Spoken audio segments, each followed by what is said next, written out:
You've joined us here on We Connect, and we're having a very interesting discussion with Mr. R.K. Raghavan, former director of the CBI and someone who's acutely aware of what's going on in our country on every level. Sir, thank you for staying with us. We talk about corruption here. What about the laws that govern corruption? What do you think about that? Are they strong enough? Are they powerful enough?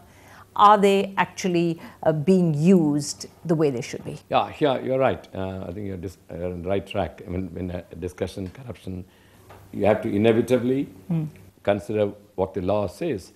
Here I like to talk on two things. One, law set up by the legislature, then procedures set by the government.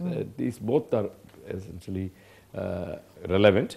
We are governed by this Prevention of Corruption Act, 1988. It was earlier it was 1947. Then it was amended in 1988. And I must tell you that our own Mr. Chidambaram did a lot of work, and he made it as draconian as possible, including a section of the law which said that if a public servant causes loss to government without reasonable cause, then he is still liable. He does not have to have a criminal intention to cause law, but the fact that he took a certain decision which led to loss to government, and there's no reasonable justification for it. Even then, it's a reversal of the criminal law where the burden of proof rests on the prosecution. Right. So that way, law is very good. I don't think we have any, except that even for example, all of us, what is relevant to the public is disproportionate assets. So many politicians have been hauled up for possessing assets disproportionate to the known source of income. If a person holds office for 5 years, everybody knows, or at least the income tax others know, what he or she had declared to the income tax when he or she took office. Then at the end of the period, then again, we know what he or she had declared to government. If there is and then we know what the income he or she got. Then we'll have it's a kind of arithmetic. When I said this ranking is not purely arithmetic, here it is definitely arithmetic. So if that person, if there is an excess over what he or she earned during that period, the burden is on him or her to prove that this was acquired through legal means. And this is sheer arithmetic. Number of disproportionate cases. So you are talking here about, yes, this law exists, etc., but it might be a strong law, but it takes so long to actually have it meted out, to actually come up with that law and actually charge somebody. Yeah. So don't you think that is exasperating, frustrating for people? Yeah. I think all investigating agencies are notorious for the delay. A delay is due to for several reasons: want of manpower, want of documents to prove, and then sloth on the part of the government. Government doesn't want to part.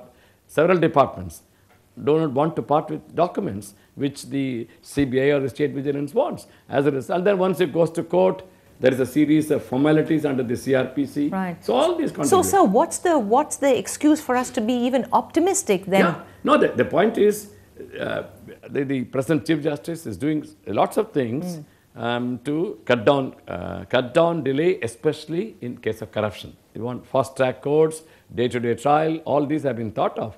One more thing I wanted to say when you talk of law, procedure, now the infamous single directive, which means single directive issued by the Government of India, which means you will have to go to government if you want to proceed against an officer of the rank of Joint Secretary and above.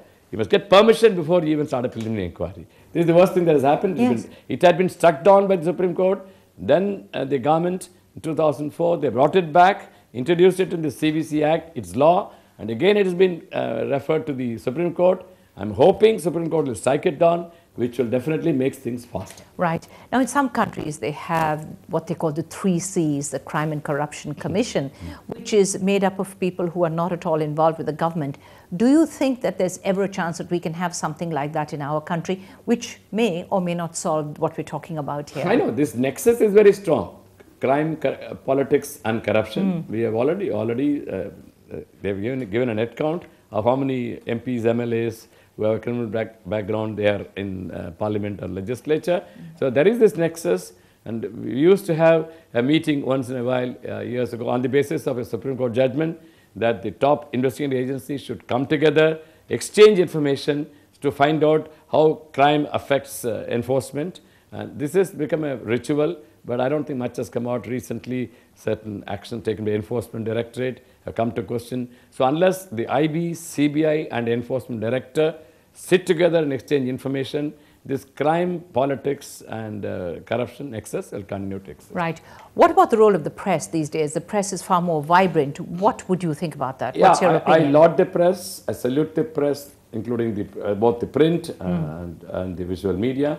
They've done a grand job. They have introduced a certain deterrence. But occasionally I find they are sensationalizing say things and also not accurate. Forget about sensationalizing, forget about overplaying things. But then they're not accurate. They don't understand the difference. See, for a person who is in the game, who is knowledgeable, the purpose of the media is to educate them. I mean, they should know what the difference between an FIR, an investigation, a charge sheet, and a charges being framed by the court, and then the criminal procedure code. And see, the average common man has become now very knowledgeable, sophisticated. You should be able to accurate reporting. Right, but sir, having said that, and I will defend the press here as we speak, wouldn't you think it'd be a very good idea if agencies, say like the CBI, actually educate journalists in what's happening and actually teach them the rudiments of what we're talking about? Wouldn't that be a good way to go ahead? Hit the nail on the head. They are doing it. For example, National Police Academy, with Hyderabad, I'm very proud of that institution, it's SOPs, and I go there very often. The director of the NPA, he conducts a program for media experts, people in the media, once in a while, and tells them what to expect from the police during an investigation.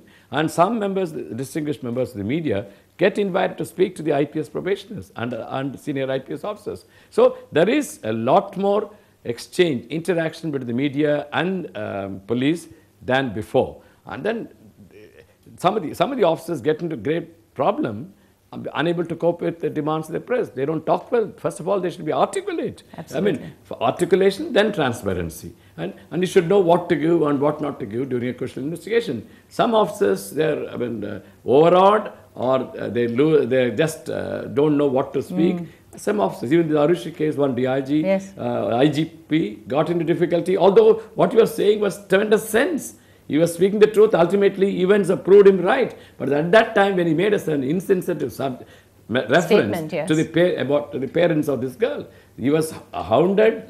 He lost his job. Yes, but of course, we need to say here that many times we have spokespersons who are not necessarily equipped. So the department themselves should be actually training people of how to interact with the press, because you can't wish away the press these days. We are here to stay. Yeah. You're right. For example, we in the CBI have a press relations officer. Yes. I had a wonderful person who was literally mentioned as Mr. Khan. I used to adore him. I gave him a lot of facilities. He still, to this day, he is very grateful to me for having enhanced his stature, enhanced his rank.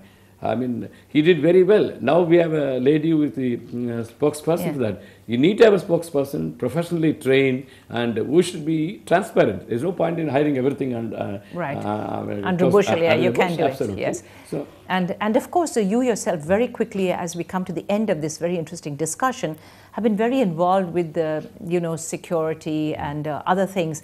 Very quickly, Mr. Raghavan, tell me what you're involved with right now. Right now, I'm heading the investigation in Gujarat. Yes. The Supreme Court has appointed me. I finished more 3 years. Very flattered the Supreme Court chose me from several other directors. And I'm also doing work for the National Police Academy.